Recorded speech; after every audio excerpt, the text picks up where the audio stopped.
السلام عليكم ورحمة الله وبركاته. الحمد لله نحمده ونستعينه ونستغفره ونعوذ بالله من شرور أنفسنا ومن سيئات أعمالنا. من يهده الله فلا مضل له ومن يضلل فلا هادي له، وأشهد أن لا إله إلا الله وحده لا شريك له، وأشهد أن محمدا عبده ورسوله صلى الله عليه وعلى آله وصحبه وعلى كل من تبعهم بإحسان إلى يوم الدين. أما بعد، فأحمد الله سبحانه وتعالى الذي يسر لي زيارتكم في هذا المسجد الذي أسأل الله سبحانه وتعالى أن يعامره خيرا وإيمانا وتوحيدا.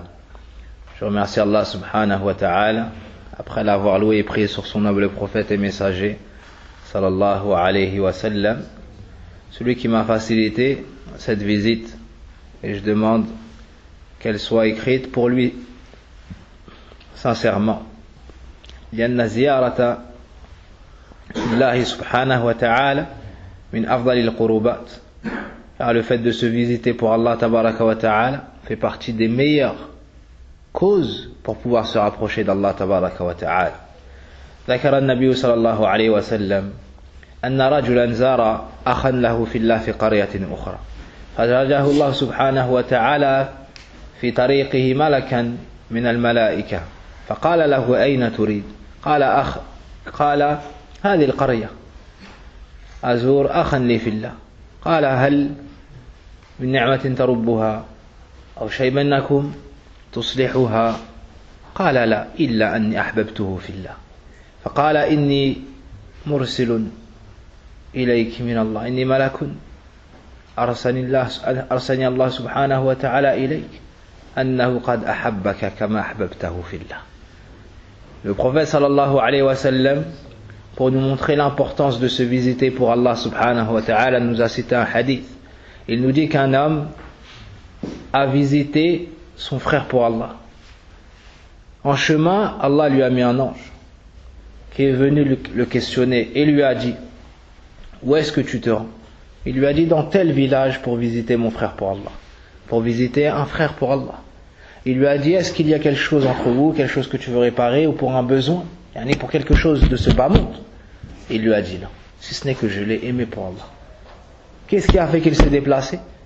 Pourquoi est-ce qu'il a fait ce qui en apparence est un voyage, visiter son frère pour Allah? L'ange lui a dit: je suis un envoyé de Dieu, je suis un envoyé d'Allah pour te dire qu'Allah t'a aimé car tu as aimé ton frère pour Allah. Donc ne néglige pas ce genre d'action, le fait de visiter ton frère pour Allah subhanahu wa ta'ala. Et le prophète sallallahu alayhi wa sallam nous dit dans un hadith: قال الله تبارك وتعالى وجبت محبتي للمتحابين في وللمتجالسين في وللمتزاورين في وللمتباذرين في. Le prophète alayhi salatu wa salam nous dit: Allah tabaraka wa ta'ala dit: j'ai rendu mon amour obligatoire pour tous ceux qui se sont aimés pour moi. Ah subhanallah. Regarde la cause comme elle est simple. T'aimes ton frère pour Allah, Allah yuhibbuk. J'ai rendu mon amour obligatoire pour ceux qui se sont aimés pour moi, pour ceux qui se sont visités pour moi, pour ceux qui s'asseyent pour moi, pour ceux qui dépensent pour moi, pour ceux qui dépensent pour moi. Donc on demande à Allah subhanahu wa ta'ala de faire en sorte que cette visite soit sincèrement pour lui, que cet assis soit sincèrement pour lui, et que ces paroles qui seront dites durant ce cours soient prononcées sincèrement pour lui subhanahu wa ta'ala. fa inna al-ikhlas amru aziz. موضوعنا أهم ما يذكر وأهم ما يذكر وأهم ما يدرس وأهم ما يتعلم. موضوع مهم جدا، أصل الدين وقاعدته. ما بعثت الرسل إلا لأجل تحقيق هذه الغاية. هذا الموضوع هو حق الله سبحانه وتعالى على عباده. Notre sujet est la chose la plus importante que nous pouvons étudier. C'est le but pour lequel Allah subhanahu wa ta'ala nous a créés. C'est la raison pour laquelle l'ensemble des messagers et prophètes ont été envoyés. C'est la base de notre religion et la règle la plus importante. La chose qui mérite le plus d'être étudiée, la chose qui mérite le plus d'être enseignée. C'est pourquoi Allah tabaraka wa ta'ala nous a créés. Notre sujet est le droit d'Allah sur ses serviteurs. Quel est le droit d'Allah sur ses serviteurs? Allah subhanahu wa ta'ala nous a créés et ne nous a pas laissés en vain, sans but. Il nous a créés pour un but qui a la plus grande importance. Et pour qu'on puisse réaliser notre but, il nous a envoyé les prophètes et les messagers. Ces gens-là viennent nous apprendre quel est le chemin par lequel on va arriver à l'agrément d'Allah subhanahu wa ta'ala. Quel est le chemin emprunté si on veut qu'Allah tabaraka wa ta'ala soit satisfait de nous. Et ce chemin-là repose sur une base immense, qui est la ilaha illallah. Nulle divinité ne mérite véritablement d'être adorée si ce n'est pour Allah. يقول ربنا سبحانه وتعالى في كتابه الكريم مبينا الحكمة التي لأجلها أوجدنا من العدم وما خلقت الجن والإنس إلا ليعبدون. Allah nous dit dans son livre, pour nous expliquer la sagesse pour laquelle il nous a créés: je n'ai créé les djinns et les hommes que pour qu'ils m'adorent. Allah subhanahu wa ta'ala ne nous a pas créés pour se renforcer par nous, pour s'enrichir de par notre présence, mais il nous a créés pour qu'on l'adore d'un culte sincère. Par sa générosité et sa bienfaisance, il nous a fait exister. Il nous a mis sur terre, a créé les cieux et la terre, nous a donné notre subsistance, nous a envoyé les prophètes et les messagers afin qu'ils puissent nous montrer le chemin. Et tout cela, non parce qu'il a besoin de nous, mais pour qu'on réalise ce but-là. Et c'est nous qui sommes dans le besoin d'Allah subhanahu wa ta'ala. قال تبارك وتعالى يا أيها الناس أنتم الفقراء إلى الله والله هو الغني الحميد إن يشأ يذهبكم ويأتي بخلق جديد وما ذلك على الله بعزيز.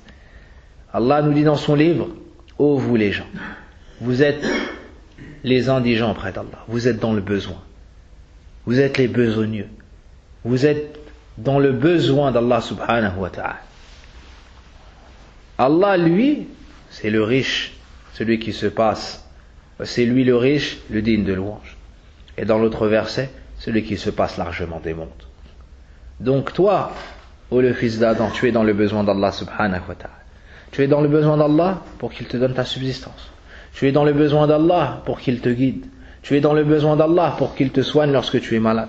Tu es dans le besoin d'Allah et chaque jour, Allah subhanahu wa ta'ala s'occupe de toi et te donne ce dont tu as besoin. Il n'y a pas un jour sans que ta subsistance te parvienne.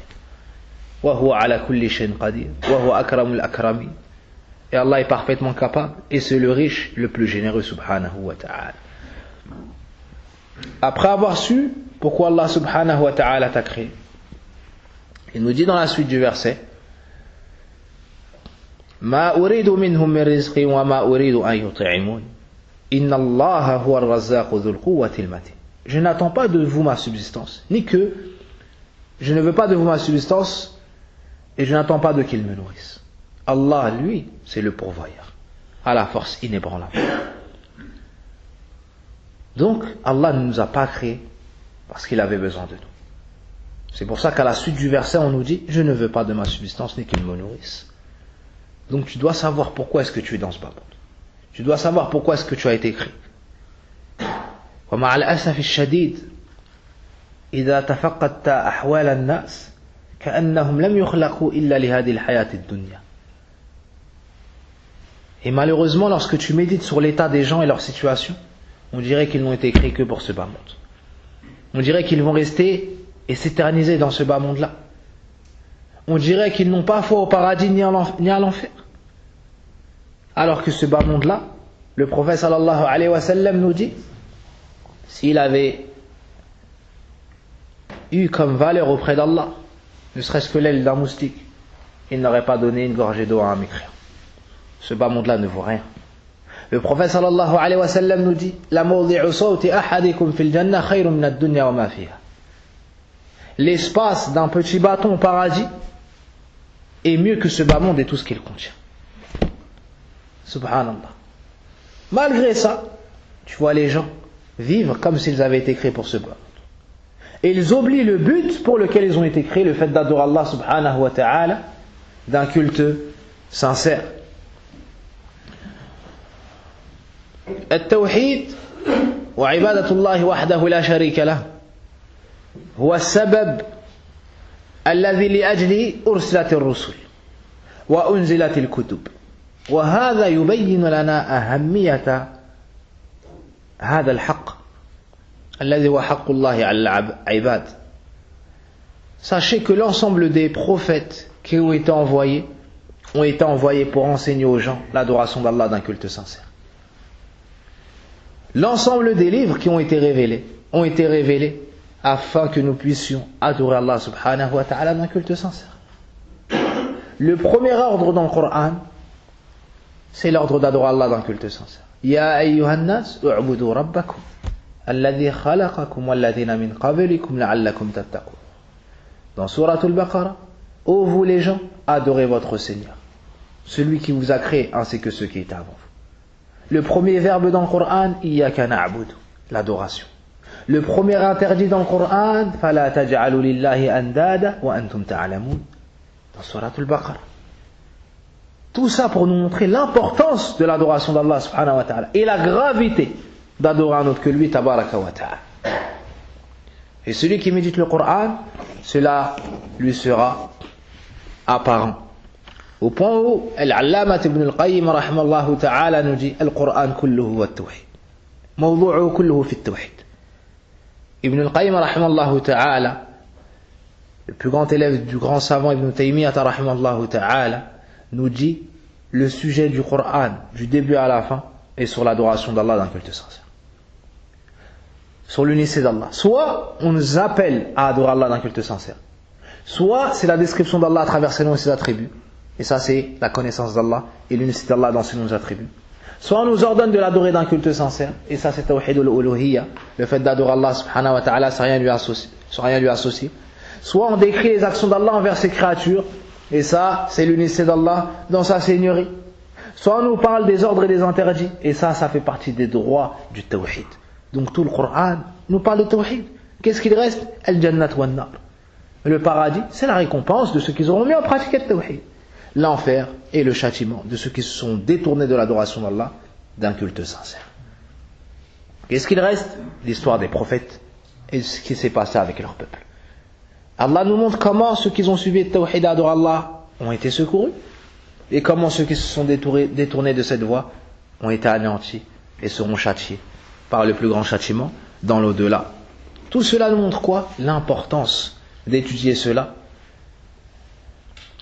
Parmi les choses qui nous montrent l'importance de cela, d'abord on cite le verset concernant ce qu'on vient de dire. وَلَقَدْ بَعَثْنَا فِي كُلِّ أُمَّةٍ رَسُولًا أَنِ اعْبُدُوا اللَّهَ وَاجْتَنِبُوا الطَّاغُوتَ. Et nous avons envoyé dans chaque communauté un messager pour leur dire n'adorez que Allah et éloignez-vous de ceux qui adorent en dehors de lui. Dans un autre verset dans Surat al-Anbiya, وَمَا أَرْسَلْنَا مِنْ قَبْلِكَ مِنْ رَسُولٍ إِلَّا نُوحِي إِلَيْهِ أَنَّهُ لَا إِلَهَ إِلَّا أَنَا فَاعْبُدُونِ. Un sens rapproché du verset passé, et nous n'avons pas envoyé avant toi un messager sans lui révéler nulle divinité ne mérite véritablement d'être adorée en dehors de moi. Alors adorez-moi donc.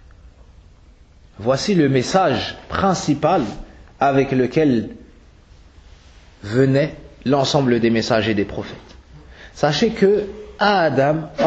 qu'entre Adam alayhi salam et Nuh alayhi salam, il y a eu 10 siècles.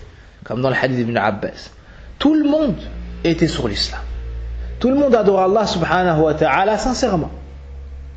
Ensuite, est décédé dans une courte durée 5 personnes qui étaient parmi les plus pieuses de leur époque. Wad, Ya'outh, wa Ya'ouq, Nasr,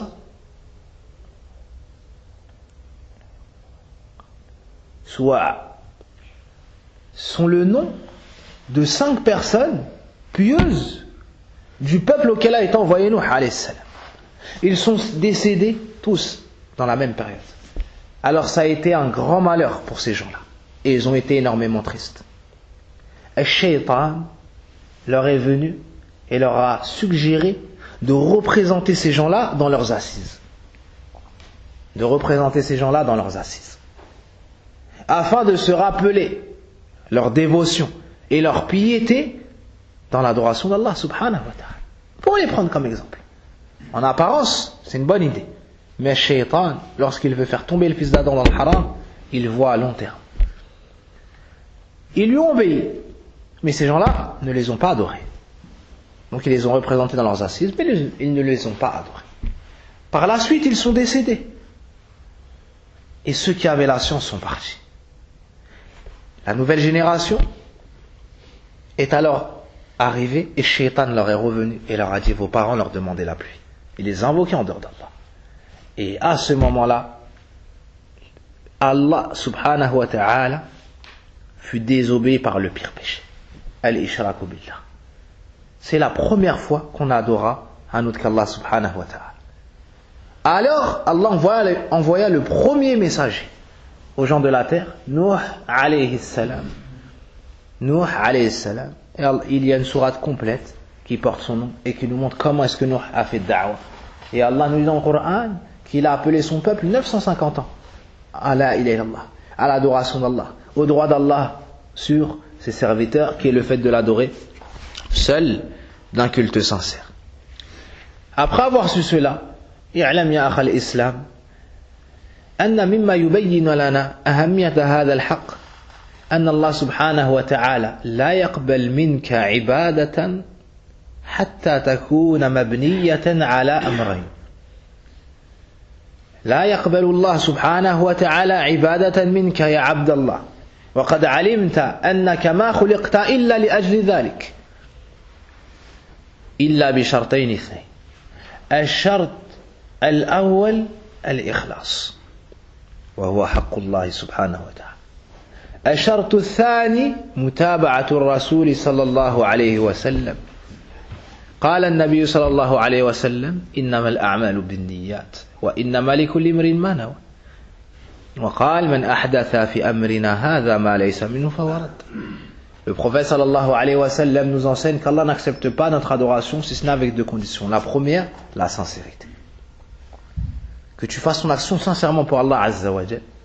La deuxième, le suivi du prophète sallallahu alayhi wa sallam. Il nous dit: les actions ne valent que par les intentions. Et chacun sera rétribué selon son intention. Il nous dit également: celui qui ramène une nouveauté dans notre ordre qui n'en fait pas partie, c'est-à-dire dans notre religion, une nouveauté religieuse dans la religion d'Allah azza wa jalla, son acte sera rejeté. Donc tu sais qu'Allah t'a créé que pour que tu l'adores. Tu as su maintenant qu'elle ne sera pas accepter cette adoration si ce n'est avec 2 conditions. Et parmi ces conditions-là, le droit d'Allah sur serviteur, qu'il l'adore seul, d'un culte sincère. أشرف الشيء العلم، وقد رفع الله سبحانه وتعالى منزلة أهل العلم وبين في القرآن أهمية العلم، فقال: يرفع الله الذين آمنوا منكم والذين أوتوا العلم درجات. وقال: وقل رب زدني علما. وقال جل وعلا: شهد الله أنه لا إله إلا هو والملائكة وأولو العلم قائما بالقسط لا إله إلا هو العزيز الحكيم. والآية في فضل العلم كثيرة وبيان مكانة أهل العلم كثيرة. La chose la plus noble, c'est la science. La chose la plus noble, c'est la science. C'est pour ça que parmi les attributs d'Allah, el-ilm. Allah a fait les éloges de prophètes dans le Coran, de ses messagers, des gens de science et de la science. Sachez que la science la plus noble, c'est la connaissance d'Allah subhanahu wa ta'ala. C'est la science du tawhid. Donc tu dois apprendre cette science. Tu dois adorer Allah subhanahu wa ta'ala, et pour ce faire il te faut la science. C'est pour ça qu'il t'a envoyé les prophètes et les messagers. Après avoir compris tout cela, on répond à notre question. Ma huwa haqqullahi ala al-abid? Quel est le droit d'Allah sur ses serviteurs? في حديث معاذ قال النبي صلى الله عليه وسلم يا معاذ أتدري ما حق الله على العباد وما حق العباد على الله؟ قلت الله ورسوله أعلم. قال حق الله على العباد أن يعبدوه ولا يشركوا به شيئا وحق العباد على الله أن لا يعذب من لا يشرك به شيئا.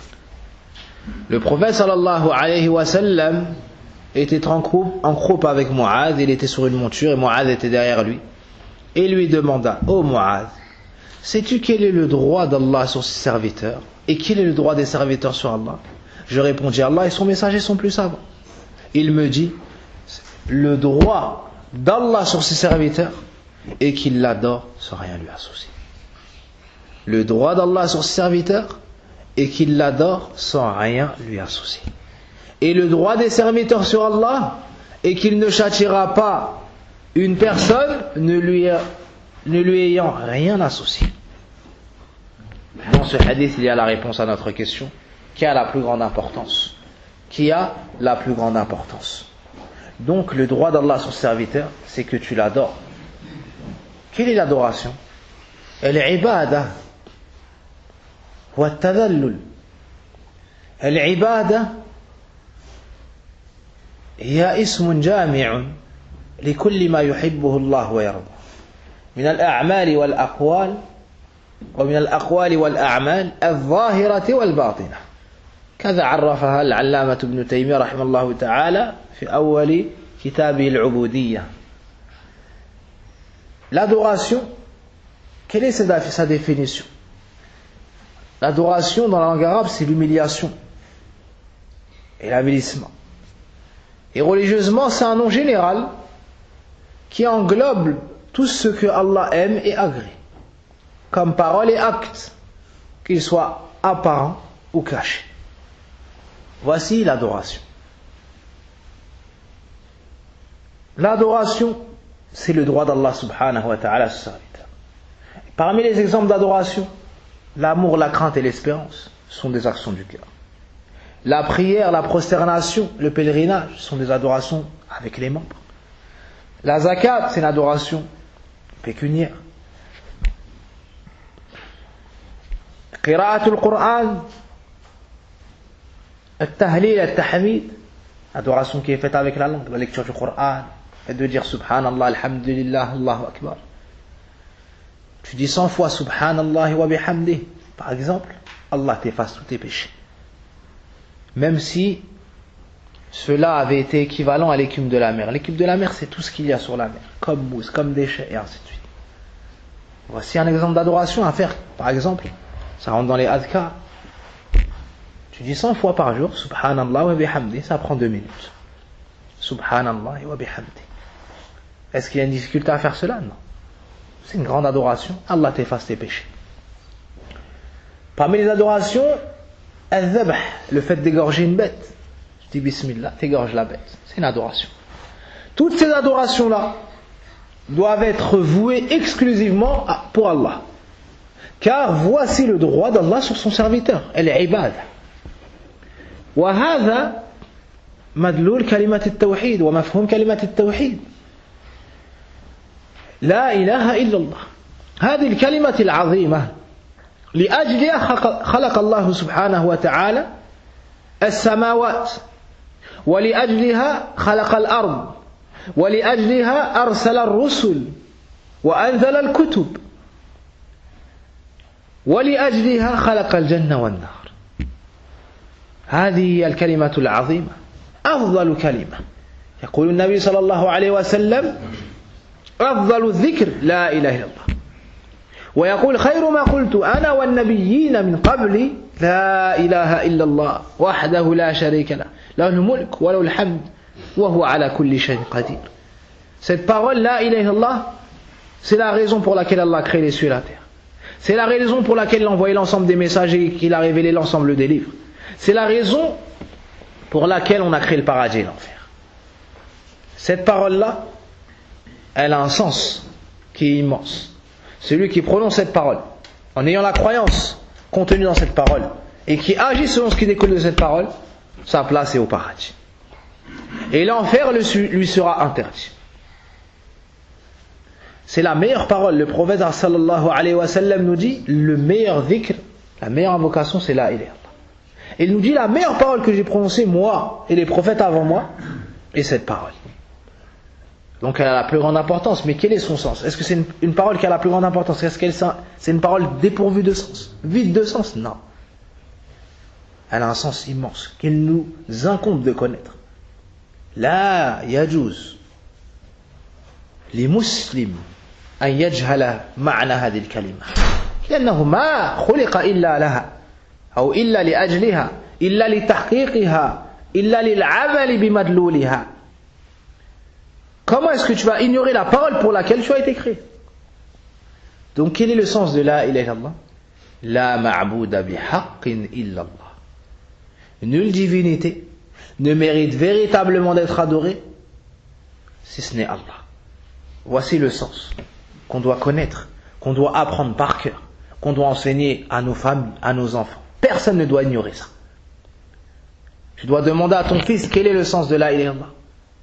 Et tu lui dis la ma'bouda bihaqqin illallah. Tu lui apprends en arabe, ensuite tu lui dis le sens en français s'il n'est pas arabophone.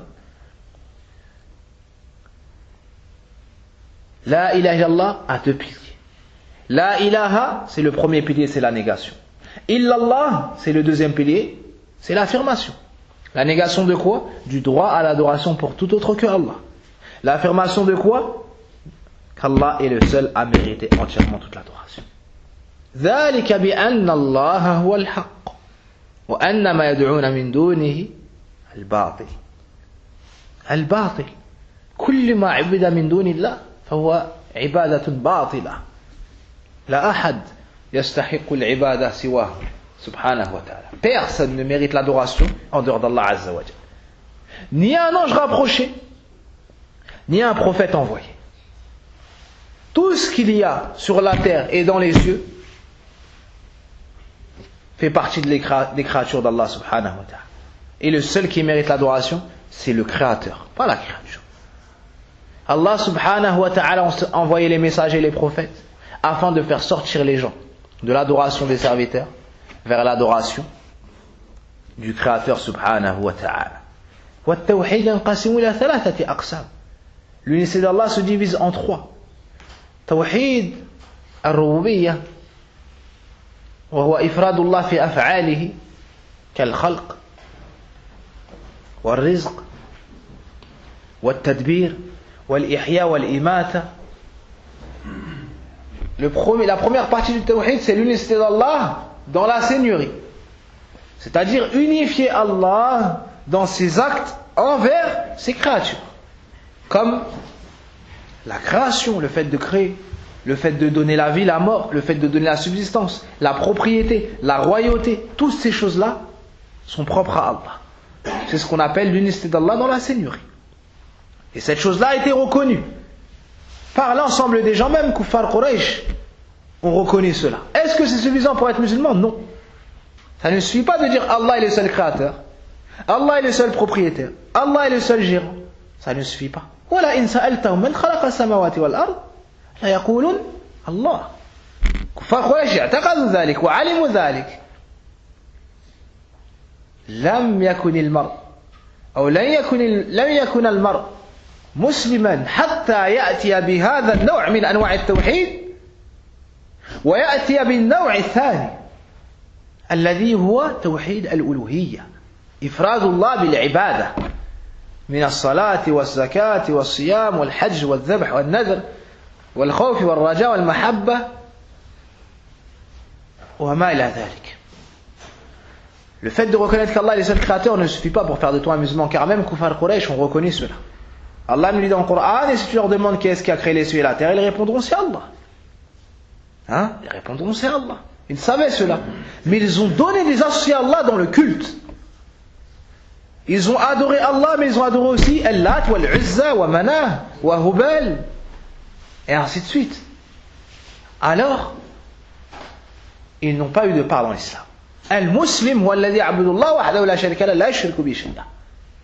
Donc, qu'est-ce qu'il leur manquait? Il leur manquait l'unicité d'Allah dans l'adoration.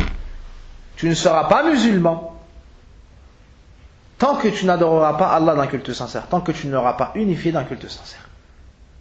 Voici le musulman, celui qui adore Allah d'un culte sincère.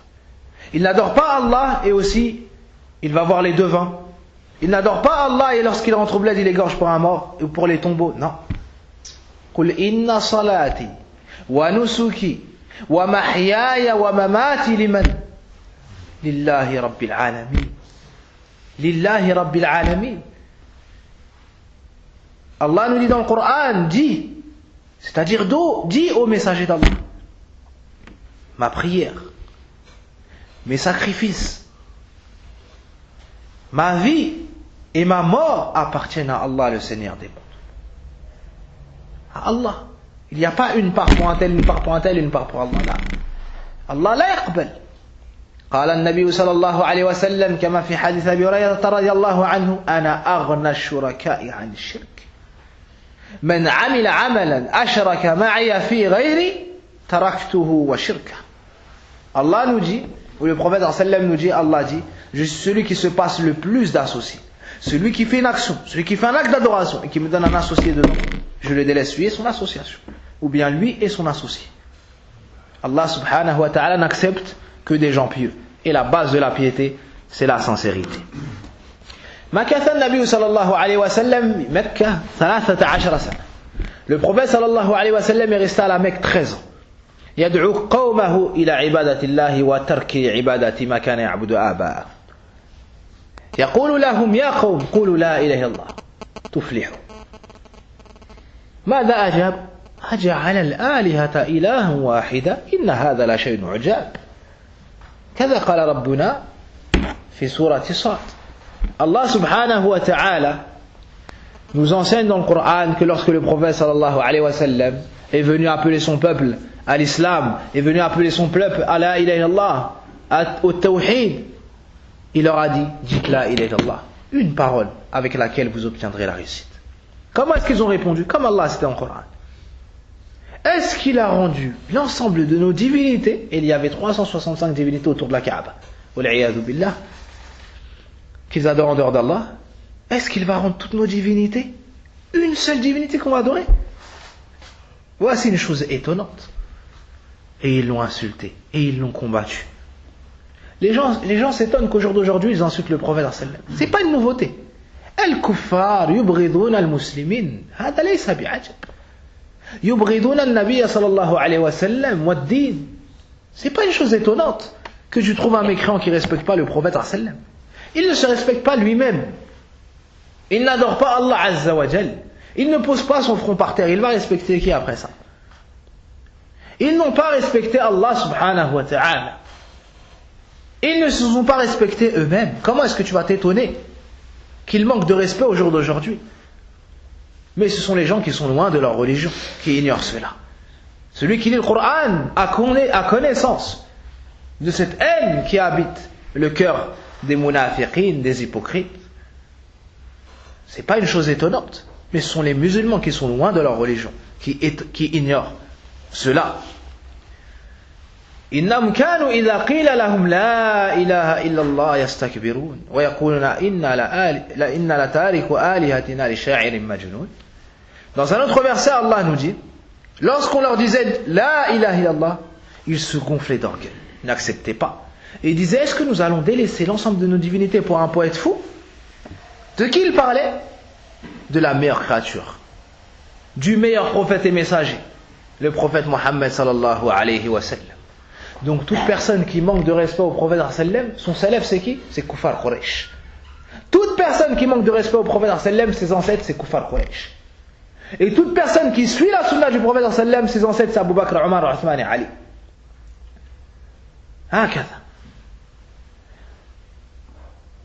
Pendant 13 ans, il les a appelés à cela. Pendant 13 ans, il a patienté. Et il leur a dit, dites la ilaha illallah. Rentrez dans l'islam. Délaissez l'adoration des idoles. Délaissez l'adoration des choses qui ne peuvent ni vous faire de bien, ni vous nuire. Subhanallah, comment est-ce que tu adores une idole alors qu'elle ne peut pas parler, elle ne peut rien faire. Elle ne peut pas te défendre, elle ne peut pas se défendre elle-même. Sur cela, il a patienté pendant 10 ans, avant même qu'on lui ordonne la salat. Pendant 10 ans, il appelait son peuple à cela. Ensuite, il y a eu l'Isra wal Mi'raj. On lui a ordonné la salat. Et il a continué à appeler son peuple au tawhid. Jusqu'à ce qu'ils ont essayé de l'assassiner. Allah lui a permis, al-hijra, il est parti à Médine. Et à Médine, il a continué son prêche et a appelé les gens à adorer Allah subhanahu wa ta'ala d'un culte sincère. Voici la base de la da'wah du prophète Mohammed sallallahu alayhi wa sallam, mais aussi de ses frères avant lui, les prophètes et messagers. Allah nous dit dans le Coran, قُلْ هَذِهِ سَبِيلِي أَدْعُو إِلَى اللَّهِ أَدْعُو إِلَى اللَّهِ عَلَى بَصِيرَةٍ أَنَا وَمَنِ اتَّبَعَنِي وَسُبْحَانَ اللَّهِ وَمَا أَنَا مِنَ الْمُشْرِكِينَ. À la fin de Surat Yusuf, Allah nous dit, dis, voici ma voix. J'appelle à Allah, j'appelle à adorer Allah d'un culte sincère. J'appelle à Tawhidullah. J'appelle pas à moi, j'appelle pas à un groupe, j'appelle pas à une secte. Non, j'appelle à Allah. J'appelle à ce que les gens sortent de l'adoration d'autres qu'Allah à revenir vers Allah Azza wa Jal d'un culte sincère. Voici ma voix, j'appelle à Allah. Avec clairvoyance, avec l'ilm. Avec ilm. Tu parles pas d'islam sans science. Tu parles pas sans science dans la religion d'Allah subhanahu wa ta'ala, c'est le pire péché. أن تقولوا على الله ما لا تعلمون. أنا ومن اتبعني. J'appelle à Allah avec clairvoyance, moi et ceux qui me suivent. Donc ceux qui suivent le prophète sallallahu alayhi wa sallam, ils appellent à Allah avec science. Ils appellent à l'unité d'Allah. Ils enseignent aux gens la ilaha illallah. Et ils patientent dans cela. Et cela n'est pas propre au prophète sallallahu alayhi wa sallam, mais l'ensemble des prophètes et messagers. Nuh alayhi salam a appelé son peuple. Ya qawmi, ubudullah ma lakum min ilahin ghayruh. Hud, Saleh, Shu'aib, l'ensemble des prophètes et des messagers. Ibrahim alayhi salam a cassé les idoles de sa main. Ifkan alihatan duna Allah turidun. Fama dhannukum bi rabbil alamin. Ibrahim alayhi salam a appelé son peuple à revenir à Allah Azza wa Jal et à l'adorer d'un culte sincère. Donc voici le prêche de l'ensemble des prophètes et des messagers. Donc celui qui veut être sur la voie du prophète Mohammed sallallahu alayhi wa sallam doit apprendre la ilaha illallah, le mettre en pratique, vivre avec et appeler les gens à cela. أعظم آية في كتاب الله ما هي؟ آية الكرسي. سأل النبي صلى الله عليه وسلم أبي قال له ما أعظم آية في كتاب الله معك من القرآن. Le prophète sallallahu alayhi wa sallam a demandé à Ubay ibn Ka'ab quel est le verset le plus immense que tu possèdes du Coran. Il a dit Allah wa Rasuluhu a'lam. Il a dit je ne sais pas. Allah et son messager sont plus savants. Ensuite, le prophète sallallahu alayhi wa sallam lui a redemandé. Il a répondu Allahu la ilaha illa huwa al-hayyul qayyum. Ayatul Kursi. Ensuite, le prophète sallam l'a fait citer. Qu'est-ce qui a fait qu'il a pu répondre? Pourtant, le Coran, subhanallah, il y a combien de versets dans le Coran? Des milliers. Il y a combien de pages? Plus de 600 pages. Mais il a trouvé que c'était Ayatul Kursi, le verset le plus immense du Coran. القرآن كله عظيم لكن آيات الكرسي أعظم ما في القرآن كما أن أعظم سورة سورة الفاتحة وسرها إياك نعبد وإياك نستعين لأنها في التوحيد لأنها في الإخلاص وأعظم آية في القرآن آية الكرسي لأنها في التوحيد وفي وصف الله وأسمائه وذكر أسمائه وصفاته سبحانه وتعالى. يقول العلامة عبد الرزاق العباد حفظه الله تعالى مدرس في المدينة وفي مسجد رسول الله صلى الله عليه وسلم حفظه الله تعالى. Donc le verset le plus immense du Coran c'est Ayatul Kursi. Le grand savant Abdul Razzaq al-Badr nous dit, comment se fait-il qu'Abu al-Munzir, ce sahabi, a trouvé le verset alors qu'il y a tout le Coran? Comment est-ce qu'il a réussi à répondre à la question du prophète sallallahu alayhi wa sallam? Comment est-ce qu'il a trouvé? Le shir nous répond et nous dit, le Coran, dedans il y a plusieurs sujets. Mais les sahaba avaient une place, avaient su la valeur du tawhid, la valeur du droit d'Allah sur ses serviteurs. Il savait que cela était la chose la plus immense. Alors il a cherché directement dans les versets sur tawhid. Subhanallah. C'est pour ça qu'il a trouvé. Ba'da tawfiqin min Allah. Suratul Ikhlas ta'dilu thuluth al-Qur'an. Suratul Ikhlas, suratul qasira. Suratul Ikhlas, c'est une sourate qui est courte. On ne dit pas une petite sourate, parce que tout le Coran il est immense, comme on dit certains savent. Mais on dit une sourate courte, qasira. On ne dit pas saghira, on dit qasira. Ta'adduban ma'a al-Quran. Kitabillahi al-azim. Le Coran azim, kullu azim. Le Coran il est immense. Al-Fatiha est immense. Al-Ikhlas, qul huwallahu ahad, est immense. Pourtant, c'est une sourate courte, quelques versets. Mais malgré ça, elle équivaut à un tiers du Coran, comme a dit le prophète sallallahu alayhi wa sallam. Pourquoi cela? Car le Coran se divise en 3 sujets majeurs. Wasfullah wa dhikr asma'i. La première partie du Coran, c'est la description d'Allah. Ses noms, ses attributs, ses actions. La deuxième partie du Coran, c'est l'amr wa nahi, c'est les ordres et les interdits. Et la troisième partie du Coran, c'est le jaza. Dhikr al-jannah wa an-nar, les versets sur le paradis, sur l'enfer, tout ça. Si on médite Suratul Ikhlas, on se rendra compte que ça parle d'un tiers du sujet du Coran. La description des noms et attributs d'Allah. C'est pour cela que cela équivaut à un tiers du Coran. Et le prophète sallallahu alayhi wa sallam a promis une grande récompense pour celui qui récite 10 fois Qul huwallahu ahad. Mais j'ai oublié la récompense, soit une maison au paradis ou autre. On a cité. Tout cela nous montre la place du droit d'Allah subhanahu wa ta'ala sur ses serviteurs et l'importance du tawhid. حياة النبي صلى الله عليه وسلم كانت عامرة بتحقيق هذه الغاية. Celui qui lit la vie et la biographie du prophète sallallahu alayhi wa sallam se rendra compte que toute sa vie était régie par le tawhid. Et c'est pas exagéré si nous disons que depuis son premier souffle à son dernier souffle, il a vécu pour être tawhid. Et il n'y a pas une goutte de son sang qui a coulé si ce n'était pour protéger le tawhid et pour répandre le tawhid. Il se réveillait avec le tawhid. Alhamdulillah, alladhi ahyana ba'da ma amatana wa ilayhi an-nushur. Ça c'est parmi les invocations du réveil. Loué soit celui qui nous a donné la vie après nous avoir fait mourir, et c'est vers lui que se fera notre retour. Il commence sa journée avec quoi? Avec la ilaha illallah, avec le tawhid. Ensuite, as-salat. Et as-salat est rempli de tawhid. Mais avant de rentrer dans le salat, tu fais le wudu. Ensuite tu dis ashhadu an la ilaha illallah. Tu t'es purifié. Une purification extérieure. Ensuite tu dis ash-shahada pour une purification intérieure, comme a dit Cheikh Salah al-Fawzan. Ensuite il y a l'adhan, i'lan lit-tawhid. Pour répandre le tawhid. Ensuite, tu rentres dans la salat, tu dis Allahu Akbar, et dans cela il y a du tawhid. Et dans la salat, tu récites al-Fatiha, il y a Iyyaka na'budu wa iyyaka nasta'in, et cela du tawhid. Il y a le tashahhud, et dans cela il y a du tawhid, et la sincérité, et kalimat al-tawhid.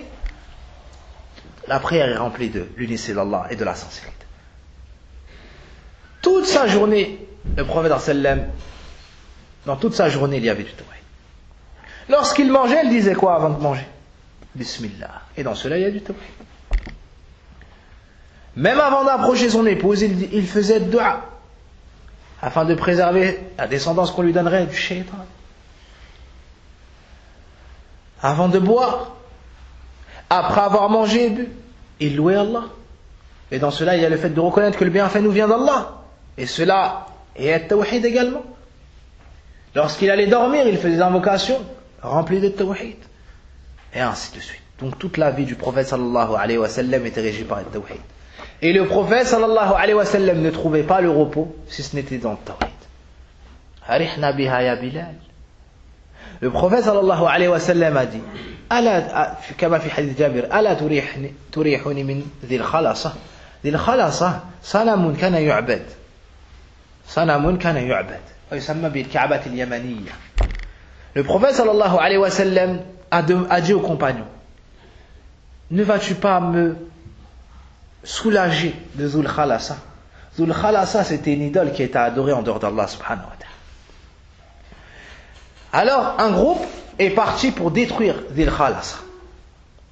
Lorsqu'ils sont revenus, le prophète sallam a fait dua pour toutes les tribus qui sont parties faire cela. Et il avait pour habitude de faire dua combien de fois? 3 fois. Mais pour eux, il a fait dua 5 fois. Il a fait dua pour eux 5 fois. Dans l'explication de ce hadith, Al-Hafidh Ibn Hajar rahimahullah ta'ala nous dit في هذا الحديث دليل على أن النبي صلى الله عليه وسلم ما كان يستريح بوجود الشرك مع وجود الشرك. سبحان الله علم عظيم هذا. De ce hadith-là, les savants ont tiré que le prophète sallallahu alayhi wa sallam ne pouvait pas trouver le repos avec la présence du shirk.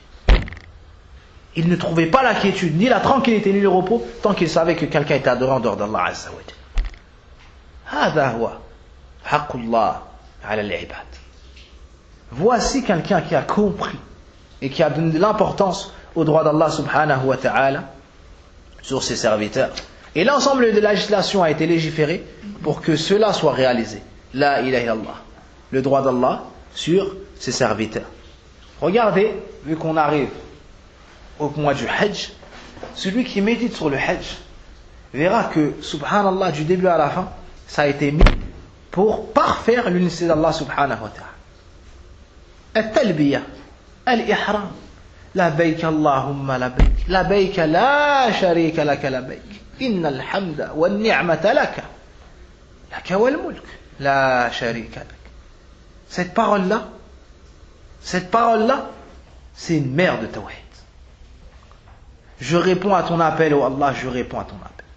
J'accours vers toi. Le fait de s'éloigner d'autre qu'Allah et se diriger vers Allah, c'est ça, l'essence même du tawhid.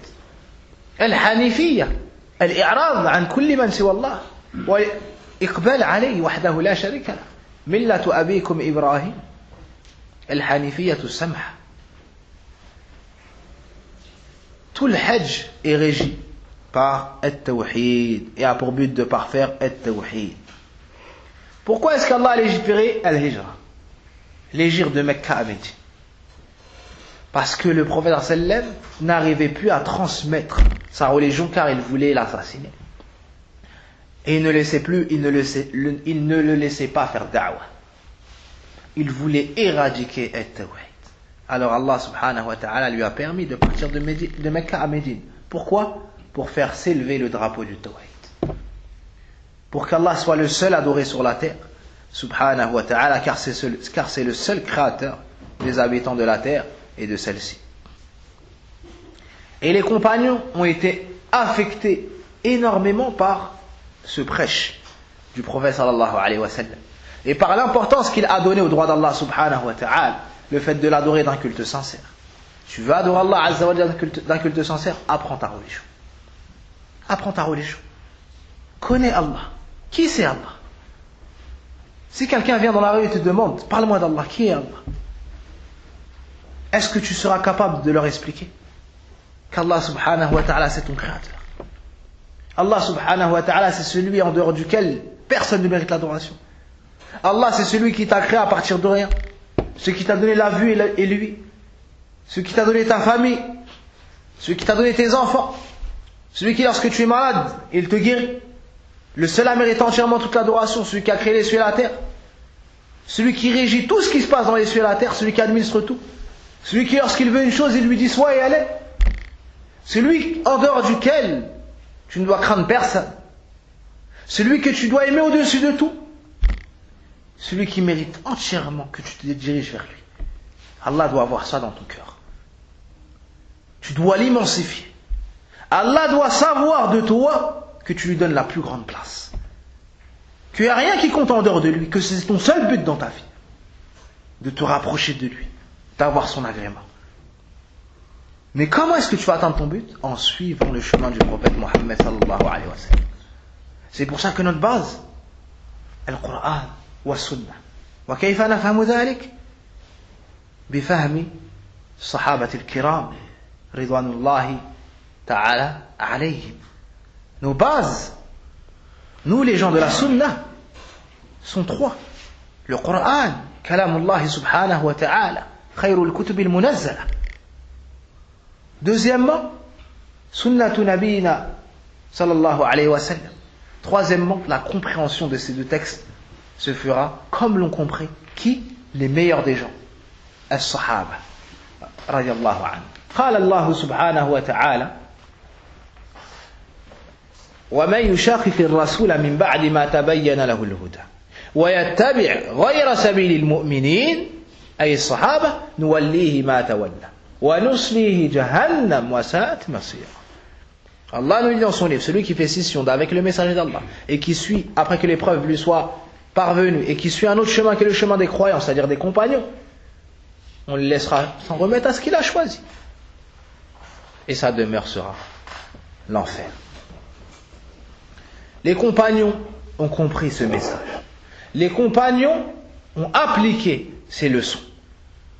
C'est pour ça qu'après la mort du prophète sallallahu alayhi wa sallam, Abu Bakr a continué sur cette voie-là et a répandu l'islam et a combattu ceux qui ont refusé de donner la zakat, ceux qui sont sortis de l'islam. Après lui, Omar radiallahu anhu a continué et a répandu l'islam dans les contrées les plus éloignées de la péninsule arabique.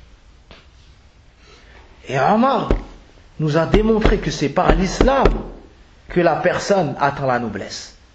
C'est pas par son argent, c'est pas par sa couleur, c'est pas par son lien social ou autre, c'est pas par sa fonction et sa place qu'il a dans son pays, là wallah, mais c'est par sa place dans l'islam et par sa mise en pratique de l'islam et sa connaissance de l'islam et son iman. Abu Ubaïda radiallahu anhu, lorsqu'il est revenu d'une bataille, ou bien lorsque les compagnons sont revenus d'une bataille, Omar ibn al-Khattab était allongé à la mosquée. C'était un homme humble. Il était allongé dans la mosquée. Et il avait des vêtements modestes. Et ils ont ramené le chef de l'ennemi, qui était lui paré comme à l'image des kuffars, avec de l'or, avec des couronnes, et ainsi de suite. Amma muluku l'islam, ahlu tawadu'. Les rois dans l'islam sont des gens humbles. Le meilleur roi, c'est le prophète sallallahu alayhi wa sallam, ou bien plus, le meilleur des dirigeants, c'est le prophète sallallahu alayhi wa sallam. Et c'était la personne la plus humble. Lorsqu'il a conquis la Mecque, il est rentré et il a baissé la tête. Est-ce que tu as déjà vu un roi conquérir un endroit, un empire, et rentrer avec cette modestie-là? Abu Ubaïda est venu voir Omar ibn al-Khattab radiallahu anhu et il lui a conseillé de mettre ses plus beaux vêtements afin d'accueillir le roi de l'ennemi, des ennemis, car lui était habillé et rempli de parures et d'orgueil. Omar ibn al-Khattab s'est mis en colère contre Abu Ubaïda et il lui a dit: Ya Aba Ubaïda, law kana ghayrak, si seulement j'avais entendu ça d'un autre que toi. نحن قوم أعزنا الله بالإسلام نحن العرب أعزنا الله بالإسلام ومن ابتغى العزة في غير الإسلام أذله الله. والله لو فهمت العرب هذه الكلمة لكانت الدنيا تحت أقدامهم كما كانت تحت أقدام الصحابة في زمنهم. سبحان الله. هل أنقصنا الكثرة؟ بل نحن كثيرون الآن. بل ينقصنا العلم النافع والعمل الصالح. Omar ibn al-Khattab lui a dit: si seulement j'avais entendu ça d'un autre que toi.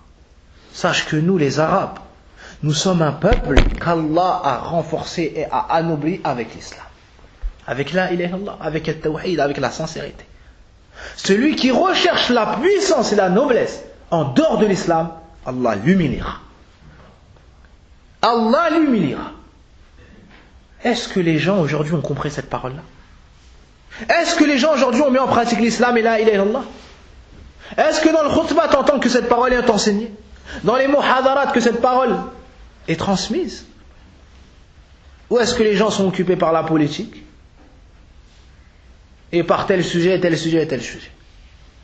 Omar ibn Khattab nous a donné une leçon dans cette parole. Vous voulez retrouver la suprématie qu'avaient les compagnons? Vous voulez retrouver l'éclat dans votre islam? Il vous faut deux choses. La première chose, la science utile. Celle qui est prise du Coran et de la Sunna. Et de la parole des compagnons et des imams bien guidés après eux. La deuxième chose, c'est la mise en pratique de cela, les actions pieuses. وَالَّذِي أَرْسَلَ رَسُولَهُ بِالْهُدَى وَدِينِ الْحَقِّ لِيُظْهِرَهُ عَلَى الدِّينِ كُلِّهِ وَكَفَى بِاللَّهِ شَهِيدًا. الهدى هو العلم النافع والدين الحق هو العمل الصالح. Avec cela, Allah subhanahu wa ta'ala nous redonnera la puissance qu'ont connue les pieux prédécesseurs. Qui est l'homme qui a ouvert le Maroc, la Libye et ses environs à l'islam? Comment est-ce qu'il s'appelle? Qui est marocain dans la salle?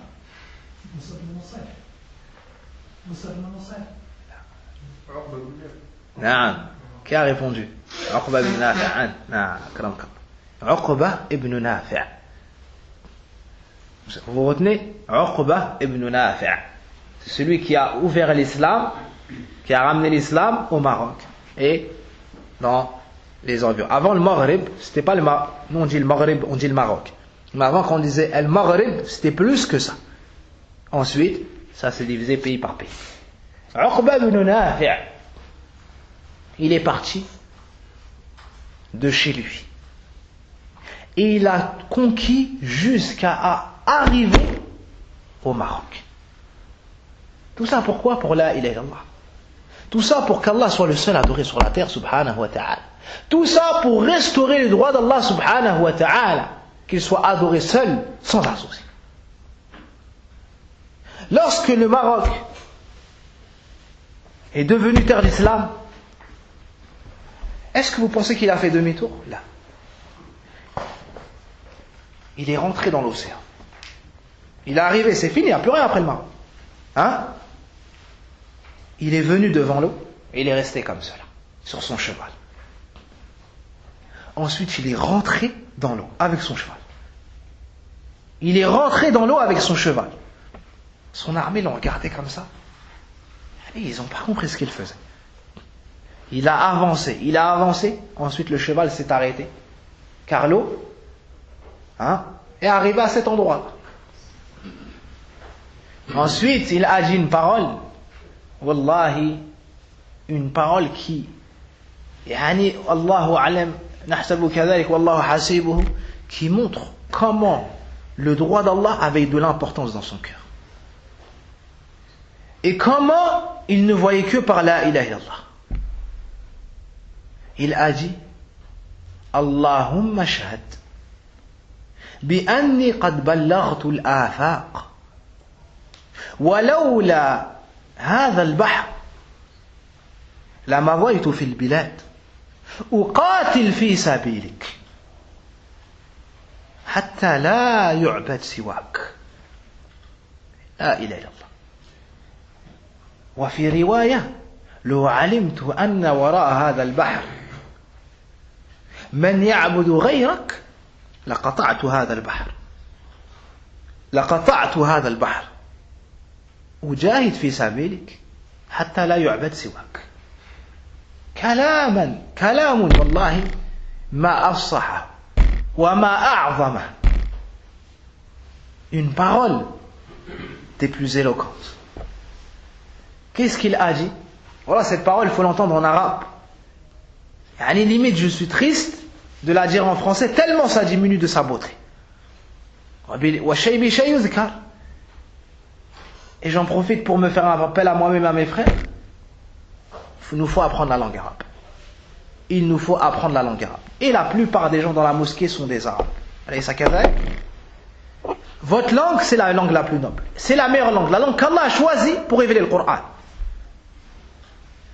Et on voit de vos enfants, des gens allaient apprendre l'anglais et ignorer la langue arabe. Est-ce que c'est une bonne chose? Et on voit des parents se vanter et dire, moi mon fils parle anglais. Ya akhi, wallahi, tu dois te vanter que si ton enfant il parle arabe. Si ton enfant parle l'arabe, la langue du Coran, la langue du prophète Mohammed sallallahu alayhi wa sallam, ashraful lughat, le meilleur livre c'est pas le Coran, c'est le Coran, ya akhi. Ne veux-tu pas que ton fils parle la langue du Coran? Enseignez à vos enfants la langue arabe. Apprenez vous-même la langue arabe. Afin de comprendre le Coran, afin de savoir ce qu'Allah veut de vous. Afin de pouvoir lire les paroles du prophète sallallahu alayhi wa sallam et de les comprendre. Afin de pouvoir lire les paroles des savants, d'apprendre votre religion. Cette religion-là, elle est en arabe. Cette religion-là, elle est en arabe. Donc il nous faut apprendre cette langue-là et lui donner la plus grande importance. Lui donner la plus grande importance. Celui qui a des enfants, qu'il parle à ses enfants en arabe. S'il n'a pas le fusha, même dans la langue madha, dans son dialecte. Et ça ne les empêchera pas d'apprendre le français. Par exemple, toi, tu es un homme, parle à tes enfants en arabe. Et ton épouse, elle leur parle en français, mathalan. Ils vont apprendre les deux langues sans problème. Il y a des enfants qui connaissent plus de deux langues même. Taïeb. Tu dis, je peux pas, je suis âgé, ainsi de suite. Ma'alish. Inscris-le au cours d'arabe. Inscris-le au cours d'arabe. Tu trouves pas? Cherche quelqu'un qui parle arabe. Paye-le et dis-lui, enseigne à mes enfants l'arabe. Si tu dépenses tout ton argent et que ton enfant devient un savant, tu n'auras pas donné assez. Si tu dépenses tout ton argent, après ton enfant apprend le Coran, est-ce que tu sais ce que tu vas avoir yawm al-qiyamah si tes enfants mémorisent le Coran? Le prophète sallallahu alayhi wa sallam nous dit, on va vêtir certaines personnes au paradis des plus beaux vêtements. Des vêtements, et on va leur mettre une couronne. Ensuite ils vont dire, Bima kusina bihad. Pourquoi est-ce qu'on nous a habillés de ces vêtements-là? Ce pas des vêtements comme les autres. Et ils auront une couronne. On va leur dire, parce que votre enfant a mémorisé le Coran. Est-ce que tu ne veux pas faire partie de ces parents-là? Subhanallah. Donc on doit donner de l'importance à la langue arabe, on doit donner de l'importance au Coran. Après avoir compris tout ça, chers frères, qu'est-ce qu'a dit cet homme? Il a dit, Ya Allah. Il est arrivé, il a conquis le Maroc, ensuite il s'est mis devant l'eau. Ensuite il est rentré dans la mer. Lorsque son cheval ne pouvait plus avancer, il a dit, Ya Allah, sois témoin que j'ai atteint l'horizon. J'ai atteint l'endroit le plus loin sur la terre. Et si il n'y avait pas eu cette mer entre moi et l'autre côté, j'aurais continué. Et j'aurais combattu dans ton chemin, dans ton sentier, afin que tu sois le seul à adorer sur toute la terre. Afin que personne ne soit adoré en dehors de toi sur la terre. Ya subhanallah. Et dans une autre version du texte, il a dit, Wallah, si j'aurais su qu'il y a des gens derrière cette mer qui adorent un autre qu'Allah, j'aurais coupé la mer et je l'aurais traversée. J'aurais coupé la mer et j'aurais traversé la mer. Afin de combattre toute personne qui adore un autre qu'Allah subhanahu wa ta'ala. Ça nous montre la place qu'avait le droit d'Allah dans le cœur de nos anciens.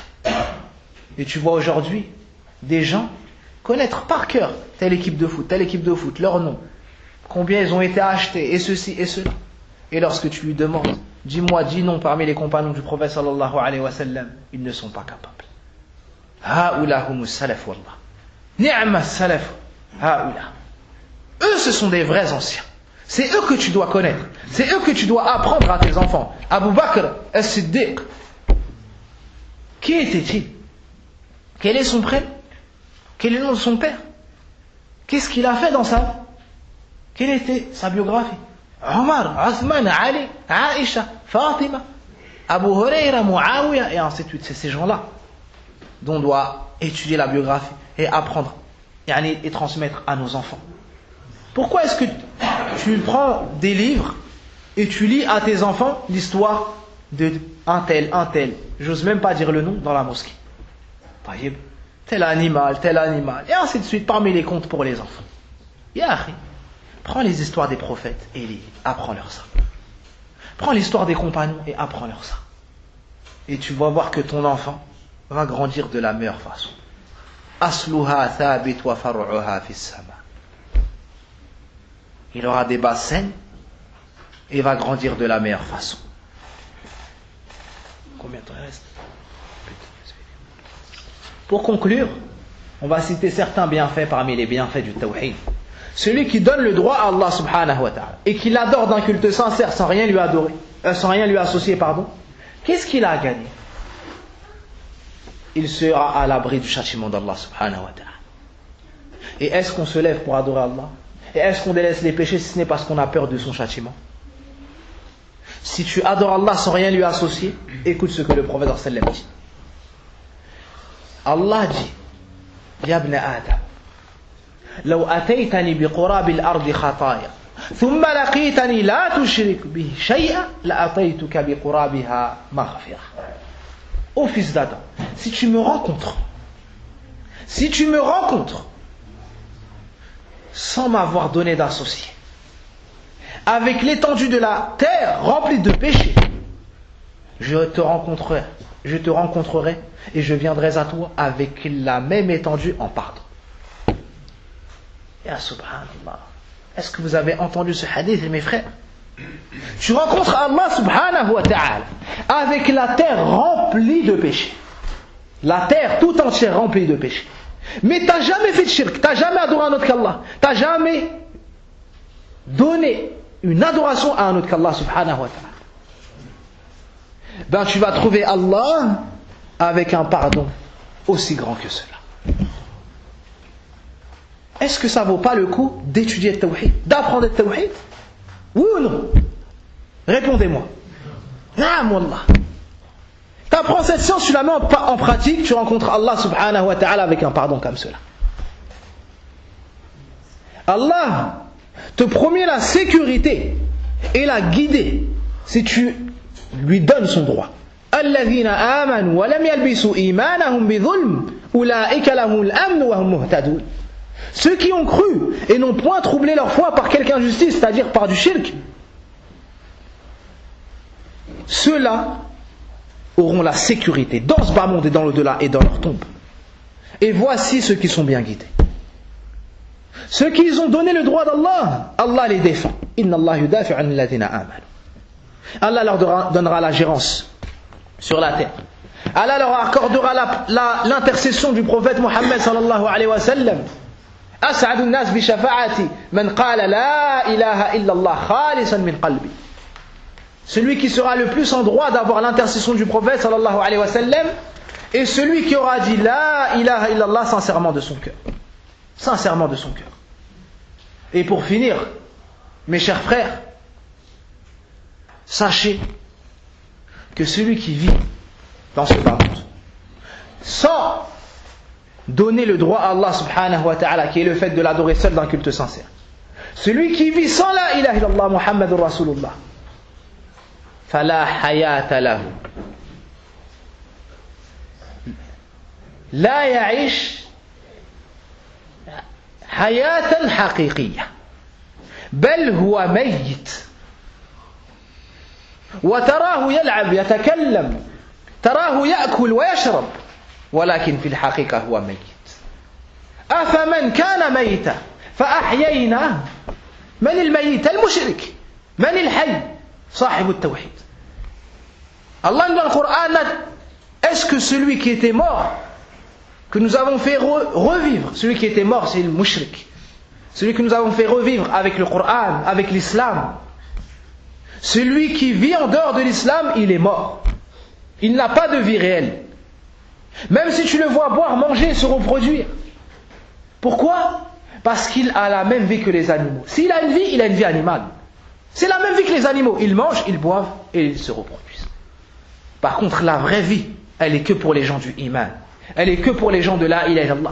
فأسأل الله سبحانه وتعالى أن يوفقنا إلى كل خير وأن يحيينا على لا إله إلا الله وأن يميتنا على هذه الكلمة العظيمة وأن يوفقنا في الدنيا والآخرة وأن يرفع درجاتنا في الدنيا والآخرة وأن يثبتنا عند الممات. يثبت الله الذين آمنوا بالقول الثابت في الحياة الدنيا وفي الآخرة. سبحانك اللهم وبحمدك أشهد أن لا إله إلا أنت أستغفرك وأتوب إليك والحمد لله رب العالمين. Et je remercie les personnes qui m'ont invité et ceux qui ont accepté de m'accueillir. Jazakumullahu khayran, qu'Allah vous accorde la plus grande récompense et qu'il remplisse cette mosquée de bien et qu'il vous pardonne ainsi qu'à vos familles. Barakallahu fikum.